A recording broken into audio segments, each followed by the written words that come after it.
Tout est parti d'une invitation à prendre le café chez une jeune femme dans une maison au bas du village à côté de chez Léon. C'est Léon que j'allais voir, ou plutôt son chien, parce que je le soignais. En fait, c'est même pas moi qui le soignais, c'est Bernard, l'ancien moine, mais moi j'apportais de l'huile de cadre qui sert à désinfecter les eczémas.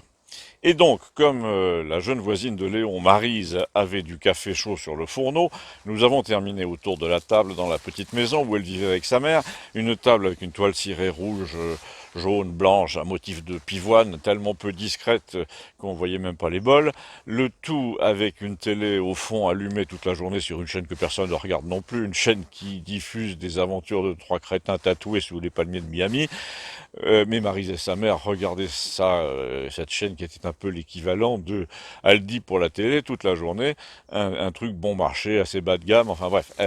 Maryse était tatouée comme ses héros, les cheveux courts, un peu forte comme sa mère, avec qui elle s'échangeait des SMS à table et des vidéos de chats sur Instagram.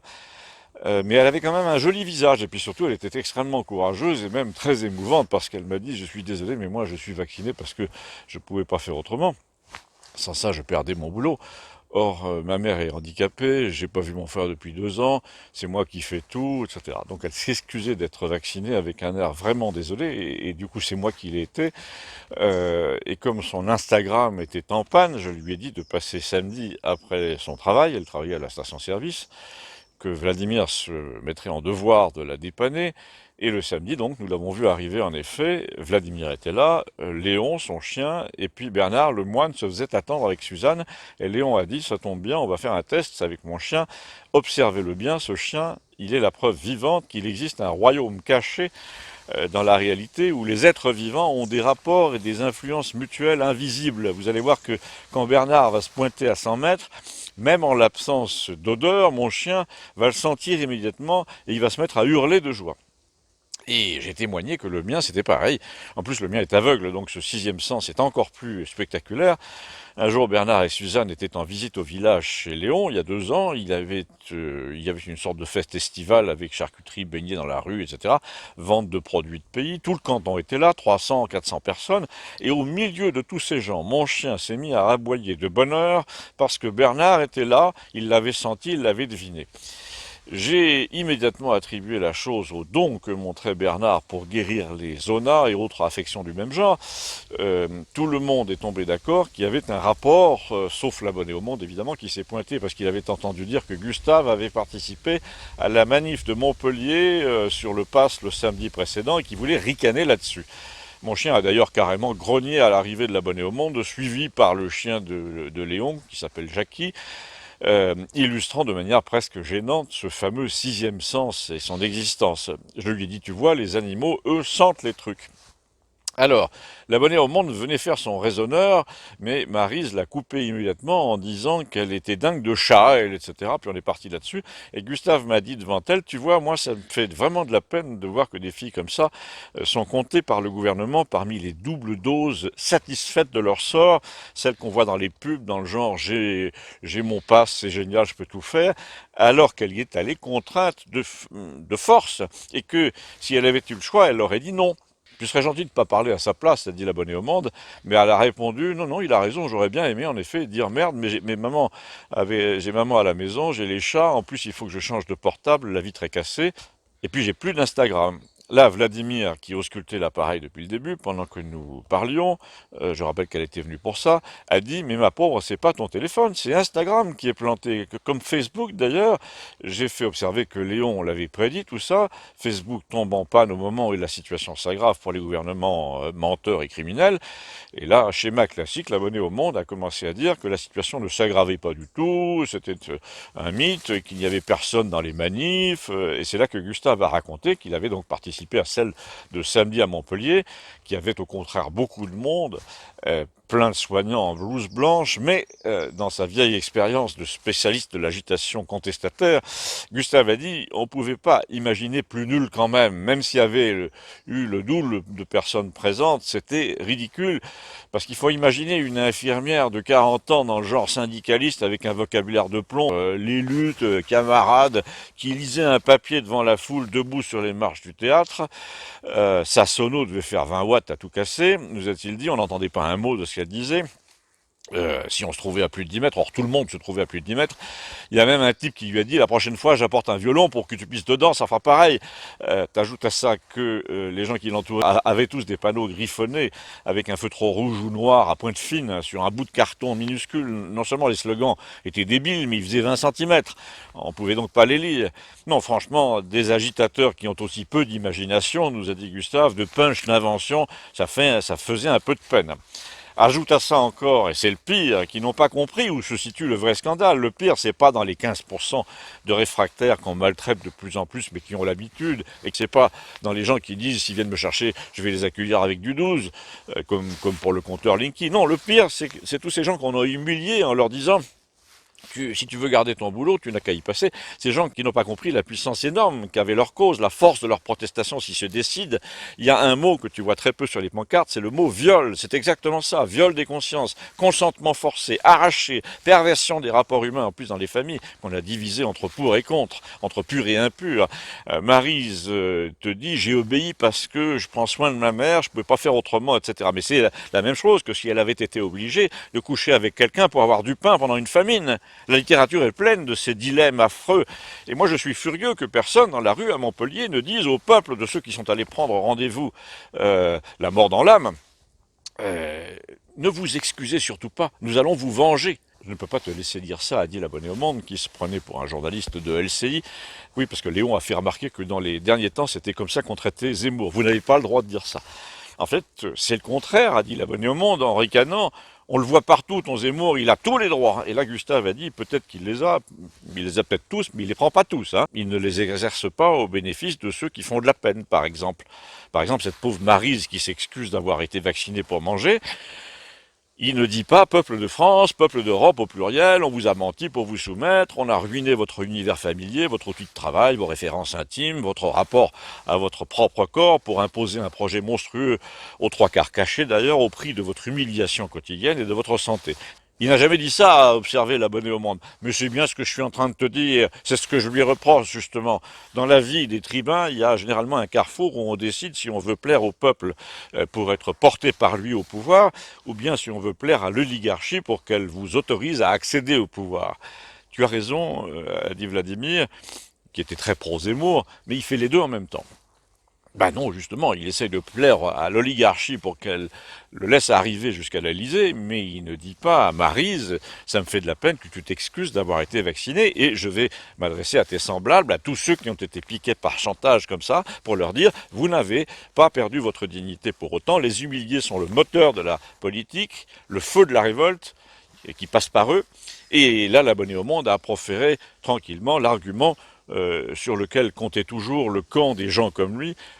Penses-tu, les gens sont contents de pouvoir retourner au cinéma et au restaurant, ils n'ont aucune envie de faire des barricades.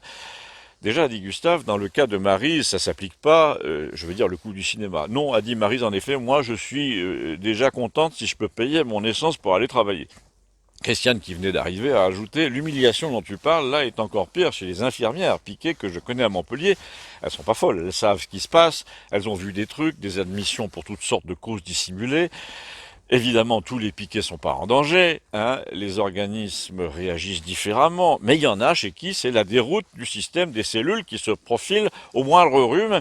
Et j'ai entendu ce que disait notre Albert, là, l'abonné au Monde, sur la passivité générale.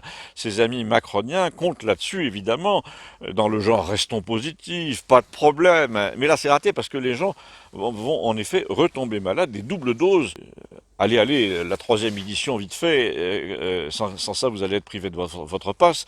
D'ailleurs, pour éviter de compter les doses, tellement ça fait honte, ils ont inventé un nouveau truc, ils appellent ça booster shot, un coup de boost. C'est tout de suite plus sympa, évidemment, ça fait salle de sport. Mais c'est l'aveu d'un échec épouvantable, parce que ce que personne ne dit, c'est que quel que soit le nom qu'on lui donne à ce booster, il s'adresse aux variants de l'année dernière. Ils ne veulent pas reprogrammer leur petit cocktail tous les 3 mois pour correspondre aux nouvelles versions du virus, puisque c'est eux qui contribuent en fait à en créer en lui courant après. Vladimir a dit, c'est comme si pour soigner ton ordi, on te proposait une version de Norton d'il y a 2 ans. Alors depuis 2 ans, les virus ont appris à désactiver Norton.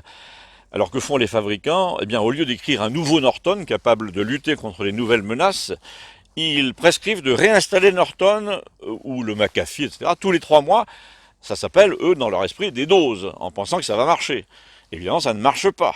D'autant, a dit Léon, qu'on commence à se douter que leur but n'est pas de soigner. Ben ça, on le sait depuis qu'ils ont interdit les soins, précisément. Non, non, je veux dire que le sort de l'épidémie, ils s'en foutent un peu. Le but du jeu était visiblement d'obliger les gens à se laisser contrôler partout et à faire tout ce qu'on leur dit. Léon nous a rappelé l'auto-certificat qu'on se signait avant de sortir sous peine d'amende, et il a dit ça c'est de nature absolument diabolique, c'est une telle négation de l'humanité qu'on était effaré que les gens ne soient pas montés à l'assaut de leur préfecture dans les 24 heures. Et Gustave a enchaîné en disant l'histoire du pass c'est pareil, mais là c'est pas sans précédent. Ça ressemble au certificat de baptême dans l'ancien régime, ou à la circoncision, ou à l'excision dans certaines cultures. Et cette fois, Christiane est intervenue à son tour en disant « Moi, je suis bien d'accord, sauf que les 15% de réfractaires au baptême sont des adultes, et même tu peux aller jusqu'à 25, en fait, ils trient sur les chiffres. Ces réfractaires sont un noyau dur qui sera impossible à réduire sans violence. Les réfractaires sont des gens chez qui la crainte de l'intrusion physique se traduit par une pulsion de violence. Et je ne peux pas croire que les élus qui prennent de pareilles décisions ne soient pas conscients que ceux qui ne veulent pas qu'on les touche sont comme les animaux. Quand on les coince au fond d'un enclos, au bout d'un moment, ils te mordent pour en sortir.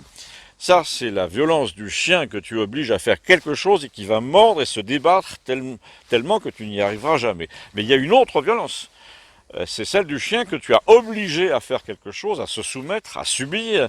Et là, tu as été arrivé à lui imposer ce que tu voulais, un vaccin en l'occurrence, mais quelque chose est rompu entre vous jusqu'à la haine, et à la moindre occasion, à la moindre faiblesse de ta part, ce chien va te sauter à la gorge pour te faire payer ce que tu lui as fait. Eh bien, avec le gouvernement, on en est là. Ils prétendent qu'ils ont dompté le tiers de la population qui ne voulait pas, en les piquant quand même par la menace de perdre leur boulot. Ils croient qu'ils vont contraindre les derniers réfractaires à coups de descente de police, mais c'est une illusion. La contrainte pure, déjà, ferait 10 morts par jour. Alors l'abonné au monde a tenté de désamorcer un peu, c'est-à-dire qu'il a très bien senti le danger qu'il y aurait à suivre Christiane quand elle a affirmé que les gens n'attendaient que le signal pour tout foutre en l'air, selon les mots de Gustave. Il a senti donc le danger du tsunami qui risquait de dépasser largement les premières revendications pour tout emporter, institutions, sécurité personnelle, stabilité économique, et il a dit assez grossièrement à Gustave et à moi, qui étions les plus vieux, « Je vois pas pourquoi vous nous emmerdez, vous vous faites du mal, vu votre âge, vous devriez vous contenter de jouir de votre retraite et arrêter de penser que ça va être le grand soir demain, parce que ce sera jamais le grand soir et vous allez perdre les dernières années qui vous restent. » Gustave a dit, avec ironie, « Oui, on va perdre les dernières années qui nous restent, comme tu dis, à essayer de redresser la tête, mais personnellement, j'ai l'impression que c'est pour ça que je suis né, alors désolé, mais je ne vais pas renoncer à la vocation de ma vie, parce qu'un crétin narcissique qui a épousé sa mère et qui est entouré de gens payés 20 000 par mois, a décidé que j'allais présenter un code pour sortir de chez moi le matin. D'autant que, non, laisse-moi parler, et là, il m'a tapé l'épaule. C'est valable pour notre hôte du Novax Bar ici présent. L'autre jour, j'ai pensé, grâce à lui, à un truc, parce que c'était son anniversaire. Il avait 67 ans. Et il était pratiquement sur le point de raisonner comme toi, vu le temps qui nous reste, etc. Dans 10 ans, j'aurai presque 80. Il faut commencer à réduire la voilure. Et là, je me suis souvenu de l'âge de son voisin, Jean-Jacques Péroncel, là, qui a 97 ans.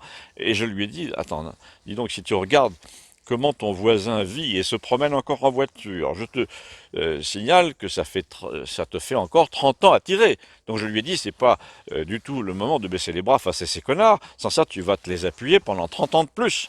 Nous voulons absolument voir tous ces gens en prison avant d'être vraiment vieux. Il n'est pas question de dire à quoi bon, maintenant c'est trop tard, et Vladimir est intervenu pour dire il n'est pas impossible du tout que ça finisse par de la prison, en effet, pour les membres du comité scientifique notamment.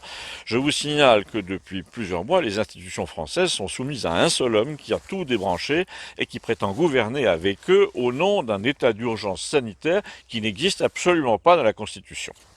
On est dans l'illégalité la plus totale depuis mars à peu près, et ça va donc très mal finir. Comme toujours, il a paru laisser la parole à Léon, là, pour qu'il nous gratifie une prophétie sur la façon dont les choses allaient finir, et nous avons été servis. Pour commencer, Vladimir a dit que Léon avait raison pour Facebook et Instagram, et tout ça, la preuve, ce qui arrivait à Maryse sur son petit téléphone, Facebook était en train en plus de dévisser en bourse. L'abonné au Monde a rappelé que jusqu'ici, Léon s'était trompé sur deux trucs essentiels, Villiers qui n'arrivait pas sur la scène politique, et le pass sanitaire qui ne la quittait pas. Pour les deux choses, j'ai dit, a dit Léon, quelle était la condition préalable? La chute du prince maudit, c'est ça la condition. Chute qui, entre parenthèses, a dit Christiane, devient de plus en plus nécessaire à la reconstruction du pays. Pour apaiser la violence, il faut un sacrifice.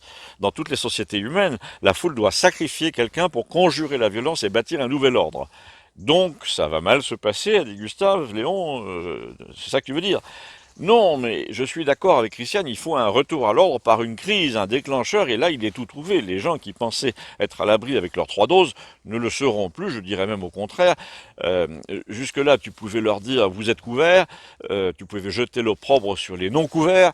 Là, on arrive au point où tous les mensonges vont tomber en même temps. D'abord, on est en train de trouver que le fameux mal asiatique, là, est un truc américain, en fait, qu'il a été fabriqué de toutes pièces.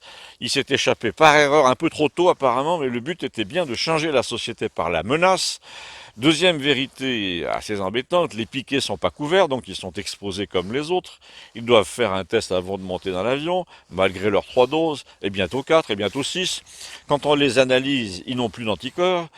Il y a en plus un truc qui fait très désordre. On a vu ça sous forme de sujets vidéo sur Internet. Il y a des ingénieurs qui fabriquent le produit et qui ont été piégés par des caméras cachées et qui disent « ça m'embête mais j'ai l'impression de travailler pour une compagnie diabolique parce que notre remède miracle là ne protège que très mal contrairement à l'immunité naturelle qui est plus forte et plus durable ». Gustave a dit ça, c'était prévisible, c'est le principe du libéralisme marchand sauvage. On te vend en moins bien ce qui est gratuit et efficace partout dans la nature.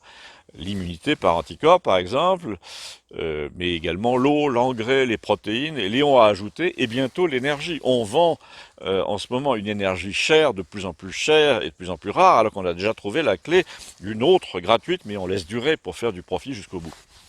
En attendant, j'aimerais bien voir, a dit l'abonné au Monde, le document vidéo des fameux ingénieurs de chez Pfizer qui balancent en caméra cachée sur les anticorps. Ben, tu vas aller les chercher tout seul sur Internet et tu n'essaies pas sans arrêt d'entraver notre progression vers la vérité en disant à tout bout de champ quelles sont tes sources. Elle arrive, la vérité, a dit Léon. L'autre jour, j'en ai eu l'intuition. Et d'abord, je tiens à vous dire, à vous répéter que tout ça était nécessaire pour que le fameux géant chinois montre à tout le monde ses beaux pieds d'argile. La nature a horreur des dinosaures qui sont trop grands, qui étaient trop grands, trop aberrants, trop dévoreurs de ressources, donc ils devaient périr. Eh bien, la Chine dépend en grande partie de notre docilité, de notre prospérité. Elle est bâtie sur un mensonge que représente parfaitement une société de chez eux au bord de la faillite. Un dinosaure qui s'appelle Evergrande, traduction à jamais triomphant. La présomption chinoise typique, parce que rien dans l'histoire n'est à jamais quoi que ce soit. La preuve, cette société est en train de périr. Elle fait des appartements, des bureaux selon le principe de Ponzi. Je finance des constructions en les faisant payer par les nouveaux souscripteurs. Eh bien, cette société doit rembourser 35 milliards de dollars cette année qu'elle n'a pas. C'est vrai, le gouvernement peut toujours lui filer de l'argent, mais si les clients et les investisseurs, l'Amérique par exemple, deviennent méfiants, là tu m'as compris, c'est foutu. Cette société immobilière monstrueuse, essentielle dans l'économie de la Chine, est en train de se casser la gueule avec tout son actionnariat, et ce n'est que le début. De quoi a besoin la Chine pour continuer à être prospère, dévorante principalement d'une Amérique qui continue à se laisser tondre et à acheter plus qu'elle ne produit? Ben c'est fini, l'Amérique va avoir tellement de problèmes internes qu'elle va plus penser qu'à elle, et donc les Chinois vont se retrouver avec des millions de tonnes de trucs invendables, sauf à tout le bloc asiatique apparemment, et à l'Australie qu'elle va mettre en esclavage. Le symptôme de tout ça et le symbole, c'est quand elle envahira Taïwan et quand les Américains bougeront pas. En tout cas, si elle pouvait lâcher la grappe à l'Europe, a dit Gustave, ça nous arrangerait. Ben, on y vient, c'est justement ce qu'elle va faire. L'Europe politique et économique ne tient que par l'Amérique, qui va comprendre qu'on ne peut plus cimenter l'Union, il y a trop de problèmes, c'est un ciment trop friable, l'OTAN ça coûte cher et c'est nul, donc elle va commencer à soutenir certains vassaux, les plus loyaux, à les protéger soi-disant contre la Russie, l'Allemagne par exemple, mais à laisser tomber les autres, l'Italie, l'Espagne et nous probablement. L'Abonné au Monde a fait comme d'habitude, il a dit notre brave Léon a lu la presse magazine et il nous fait passer en gros ses lectures pour des prophéties. Et nous avons eu l'impression là que Léon était mis au défi de faire vraiment le prophète, donc il nous a balancé un truc énorme. Il a dit le blackout numérique qui selon lui était rendu nécessaire, la grosse panne d'Internet est imminente. Et il est donc revenu à ces histoires d'Instagram, de Facebook en panne, et nous, dont nous parlions au début, pour nous dire, nous sommes une société où depuis 20 ans, tous les gens, les ingénieurs, les politiques, se blindent en détenant des documents numériques sur tout, leurs patrons, leurs partenaires, les cabinets d'avocats véreux, pour faire chanter tout le monde en cas de besoin, une société où tout le monde, avec les téléphones, est l'espion de tout le monde, où on peut envoyer des photocopies en 3 minutes partout dans le monde. Symptôme de ça, Wikileaks, la raison pour laquelle Assange n'a toujours pas été assassiné, c'est qu'il circule sur le net plusieurs centaines de gigas de données chiffrées sur les banques, la corruption politique, etc., et bientôt sur la pandémie, et que s'il lui arrive quelque chose, le code de déchiffrage deviendra public, et cet exemple, depuis, a été suivi par des milliers d'autres, a dit Léon. Il y a plein d'Assange désormais. Donc le seul moyen, c'est de conjurer cette circulation sans cesse accélérée de la vérité en coupant tout. Mais c'est déjà trop tard, puisque on a tout mis sur Internet. La banque, les impôts, les cartes grises, le marché immobilier, et on ne peut pas tout couper. Donc il va falloir prétendre que les forums, les réseaux sociaux sont en panne à cause de la méchante confrérie des hackers russes. Mais le pire de tout, a dit Léon, qui a vraiment retrouvé sa veine prophétique pour le coup, sur la fin, c'est que tout le monde, les bourreaux, les victimes du système, a tout à gagner à laisser rebattre les cartes en profondeur. Les bourreaux, parce que désormais ils n'arriveront pas à fabriquer leur société totalitaire, leur picouse est minable, elle est dangereuse, le taux de soumission est très inférieur à ce qu'ils croyaient, l'opération on fabrique un virus méchant est un fiasco, parce qu'il est moins méchant que prévu, il est sorti plus tôt que prévu, les fuites se multiplient, il est temps pour les élites de noyer le poisson parce qu'on va remonter vers elle. Et parallèlement, tu as aussi les gens de base pour qui la vie est devenue tellement compliquée, tellement endettée, tellement soumise à la violence urbaine, tellement compromise par cette injection qu'ils ont subie de force, qu'ils vont demander des comptes, mais pas seulement. Ils vont chercher à brouiller les comptes, à effacer les comptes, comme les étudiants qui ont fait des manifs, qui ont fait des grèves et qui font tout pour faire annuler les examens. Là, il s'agit d'effacer le passif, donc pour tout le monde, en haut et en bas. Et c'est ça qui est dangereux. C'est pour ça qu'ils veulent maintenir le pass, alors qu'il n'y a plus de danger sanitaire. Ne crois pas ça, dit Christiane, c'est qu'on vienne maintenant de dire pourquoi Delfrécy préconisait le maintien du pass. Il a dit on craint la grippe ordinaire donc. Et pourquoi? Parce que les gens n'ont plus d'anticorps, a-t-elle dit, à cause du vaccin. C'est là que le pass aura un avantage, tu vas pouvoir limiter les regroupements à ceux qui ont une 3e ou une 4e dose, et pour moi, ils vont s'arranger pour que les élections n'aient même pas lieu. Qu'est-ce que tu en penses, Léon? J'en pense que Bernard va arriver, regarde ses chiens. Et en effet, les 2 chiens se sont mis à gémir, à aboyer comme en articulant, comme s'il parlait, alors qu'on voyait encore Bernard nulle part. On lui a demandé plus tard où il était à ce moment-là, il était loin dans le village. Mais Léon en a tiré une leçon, il a dit, ils auront beau couper tous les réseaux, il y a celui-là qu'ils ne couperont jamais, à moins que leur fameuse dose là ne contienne justement de quoi brouiller le signal de l'intrication quantique qui relie les êtres vivants sans Internet. Et Vladimir a dit, tu crois que c'est possible, les propriétés cachées du liquide contenu dans la petite fiole? Moi, je vois qu'ils ont refusé les doses qu'ils ne fabriquaient pas, les Chinois et les Russes. C'est peut-être qu'elles manquaient d'un ingrédient qu'ils avaient mis dans les autres, va savoir. Et là, Bernard est arrivé, en effet, avec Suzanne, et à cause des chiens, nous avons cessé de pouvoir nous entendre, mais pour cette fois, nous avions déjà dit l'essentiel. À bientôt, merci.